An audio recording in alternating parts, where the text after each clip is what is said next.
Spiritual meditation is the pathway to divinity. It is a mystic ladder which reaches from earth to heaven, from error to truth, from pain to peace. Meditation is the intense dwelling, in thought, upon an idea or theme, with the object of thoroughly comprehending it. And whatsoever you constantly meditate upon, you will not only come to understand, but will grow more and more into its likeness, for it will become incorporated into your very being, will become, in fact, your very self. If, therefore, you constantly dwell upon that which is selfish and debasing, you will ultimately become selfish and debased. If you ceaselessly think upon that which is pure and unselfish, you will surely become pure and unselfish. And whether you are growing into the likeness of the divine or the bestial, there is an unavoidable tendency to become literally the embodiment of that quality upon which one most constantly thinks. Let, therefore, the object of your meditation be above and not below, so that every time you revert to it in thought, you will be lifted up. Let it be pure and unmixed with any selfish element. So shall your heart become purified and drawn nearer to truth, and not defiled and dragged more hopelessly into error. Meditation, in the spiritual sense in which I'm now using it, is the secret of all growth in spiritual life and knowledge. Every prophet, sage and savior became such by the power of meditation. Buddha meditated upon the truth until he could say, "I am the truth." Jesus brooded upon the divine immanence until at last he could declare, "I and my Father are one." Meditation centered upon divine realities is the very essence and soul of prayer. It is the silent reaching of the soul toward the eternal. Mere petitionary prayer without meditation is a body without a soul, and is powerless to lift the mind and heart above sin and affliction. If you are daily praying for wisdom, for peace, for loftier purity, and a fuller realization of truth, and that for which you pray is still far from you, it means that you are praying for one thing, while living out in thought and act another. If you will cease from such waywardness, taking your mind off those things the selfish clinging to, which debars you from the possession of the stainless realities for which you pray, if you will no longer ask God to grant you that which you do not deserve, or to bestow upon you that love and compassion which you refuse to bestow upon others, but will commence to think and act in the spirit of truth, you will, day by day, be growing into those realities, so that ultimately you will become one with them. Meditation must be distinguished from idle reverie. There is nothing dreamy and unpractical about it. It is a process of searching and uncompromising thought which allows nothing to remain but the simple and naked truth. Thus meditating, you will no longer strive to build yourself up in your prejudices, but, forgetting self, you will remember only that you are seeking the truth. And so you will remove, one by one, the errors which you have built around yourself in the past, and will patiently wait for the revelation of truth, which will come to you when your errors have been sufficiently removed. In the silent humility of your heart, you will realize that there is an inmost center in us all, where truth abides in fullness, and around, wall upon wall, the gross flesh hems it in. This perfect, clear perception which is truth, a baffling and perverting carnal mesh blinds it, and makes all error, and to know, rather consists in opening out a way whence the imprisoned splendor may escape, than in effecting entry for a light supposed to be without. Select some portion of the day in which to meditate, and keep that period sacred to your purpose. The best time is the very early morning, when the spirit of repose is upon everything. All natural conditions will then be in your favor. The passions, after the long bodily fast of the night, will be subdued. The excitements and worries of the previous day will have died away, and the mind, strong and yet restful, will be receptive to spiritual instruction. Indeed, one of the first efforts you will be called upon to make will be to shake off lethargy and indulgence, and if you refuse, you will be unable to advance, for the demands of the Spirit are imperative. To be spiritually awakened is also to be mentally and physically awakened. The sluggard and the self-indulgent can have no knowledge of truth. He whose awakening consciousness has become alive to its lofty possibilities, who is beginning to shake off the darkness of ignorance in which the world is enveloped, rises before the stars have ceased their vigil, and, grappling with the darkness within his soul, strives, by holy aspiration, to perceive the light of truth while the unawakened world dreams on. The heights by great men reached and kept, and were not attained by sudden flight, but they, while their companions slept, were toiling upward in the night. No saint, no holy man, no teacher of truth ever lived who did not rise early in the morning. Jesus habitually rose early, and climbed the solitary mountains to engage in Holy Communion. Buddha always rose an hour before sunrise and engaged in meditation, and all of his disciples were enjoined to do the same. If you have to commence your daily duties at a very early hour, and are thus debarred from giving the early morning to systematic meditation, try to give an hour at night, and should this, by the length and laboriousness of your daily task, be denied you, you need not despair, for you may turn your thoughts upward in holy meditation in the intervals of your work, or in those few idle minutes which you now waste in aimlessness, and should your work be of that kind which becomes by practice automatic, you may meditate while engaged upon it. That eminent Christian saint and philosopher, Jacob Boehme, realized his vast knowledge of divine things whilst working long hours as a shoemaker. In every life there is time to think, and the busiest, the most laborious, is not shut out from aspiration and meditation. Spiritual meditation and self-discipline are inseparable. You will, therefore, commence to meditate upon yourself so as to try and understand yourself. For, remember, the great object you will have in view will be the complete removal of all your errors in order that you may realize truth. You will begin to question your motives, thoughts, and acts, comparing them with your ideal, and endeavoring to look upon them with a calm and impartial eye. In this manner, you will be continually gaining more of that mental and spiritual equilibrium without which men are but helpless straws upon the ocean of life. If you are given to hatred or anger, you will meditate upon gentleness and forgiveness, so as to become acutely alive to a sense of your harsh and foolish conduct. You will then begin to dwell in thoughts of love, of gentleness, of abounding forgiveness, and as you overcome the lower by the higher, there will gradually, silently steal into your heart a knowledge of the divine law of love, with an understanding of its bearing upon all the intricacies of life and conduct. And in applying this knowledge to your every thought, word, and act, you will grow more and more gentle, more and more loving, more and more divine.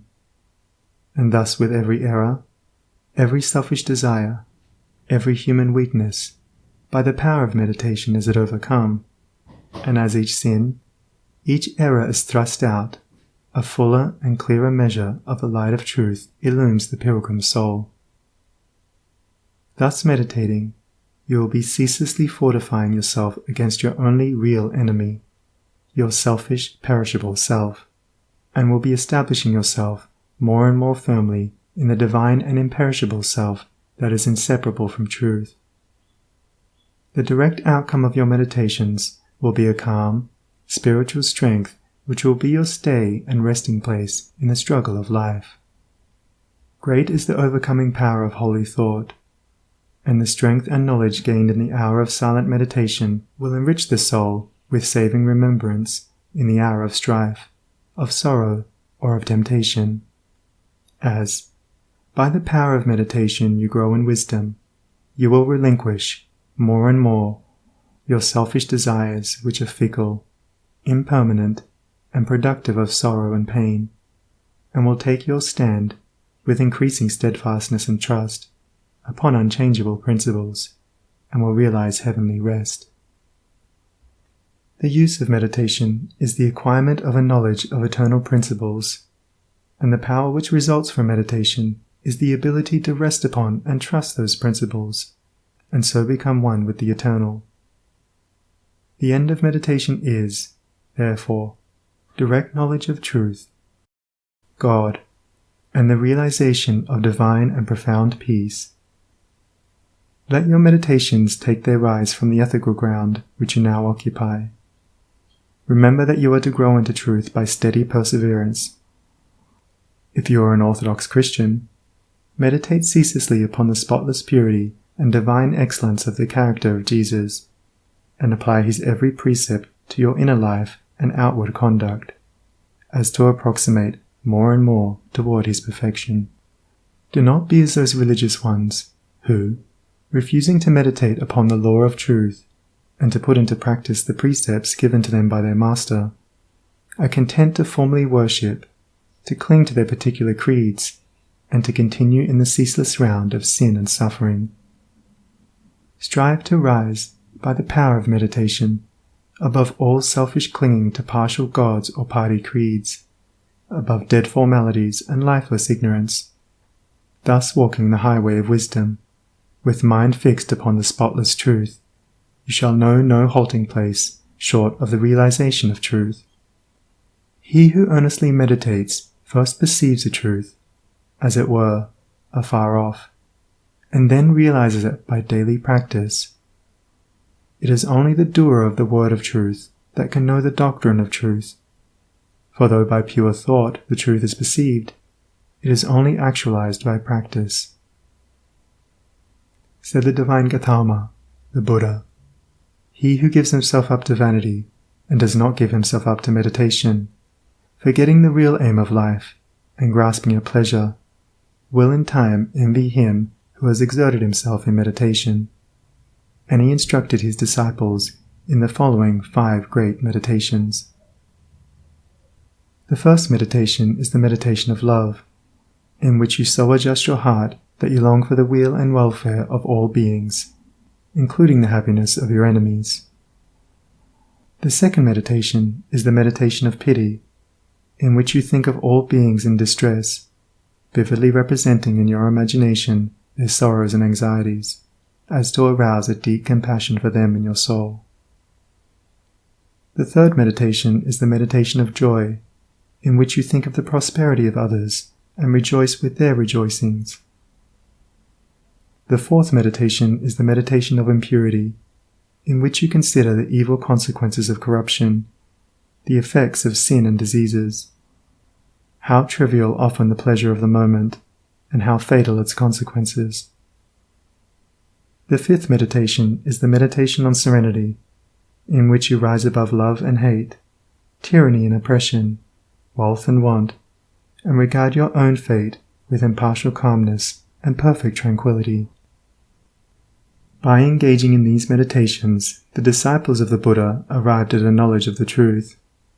But whether you engage in these particular meditations or not matters little, so long as your object is truth, so long as you hunger and thirst for that righteousness which is a holy heart and a blameless life.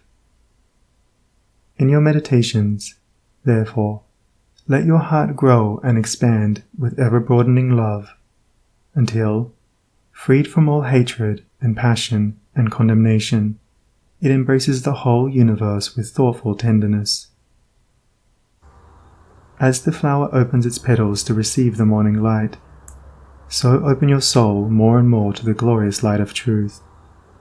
Soar upward upon the wings of aspiration, be fearless, and believe in the loftiest possibilities. Believe that a life of absolute meekness is possible. Believe that a life of stainless purity is possible. Believe that a life of perfect holiness is possible. Believe that the realization of the highest truth is possible. He who so believes climbs rapidly the heavenly hills, whilst the unbelievers continue to grope darkly and painfully in the fog-bound valleys. So believing, so aspiring, so meditating, divinely sweet and beautiful will be your spiritual experiences, and glorious the revelations that will enrapture your inward vision. As you realize the divine love, the divine justice, the divine purity, the perfect law of good, O God, great will be your bliss and deep your peace.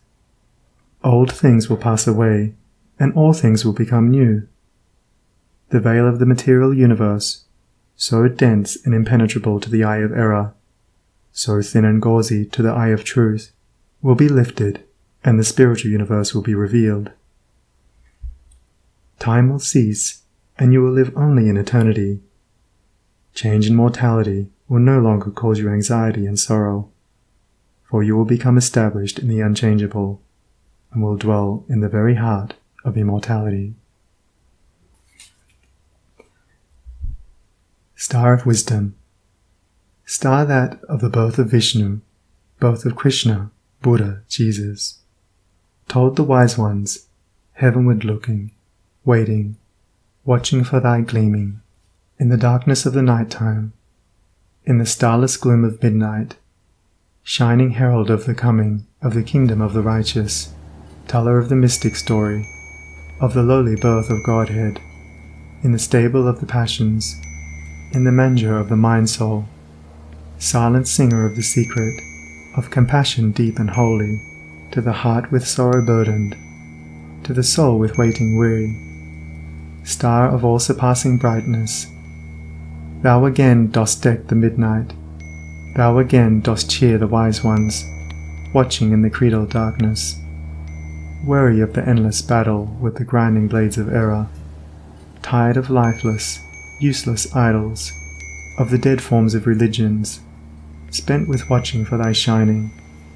Thou hast ended their despairing, thou hast lightened up their pathway, thou hast brought again the old truths to the hearts of all thy watchers. To the souls of them that love thee, thou dost speak of joy and gladness, of the peace that comes of sorrow. Blessed are they that can see thee, weary wanderers in the night time, blessed they who feel the throbbing, in their bosoms feel the pulsing, of a deep love stirred within them by the great power of thy shining. Let us learn thy lesson truly, learn it faithfully and humbly. Learn it meekly, wisely, gladly. Ancient star of holy Vishnu, light of Krishna, Buddha, Jesus. End of Chapter 1. Recording by Sunny Abdullah.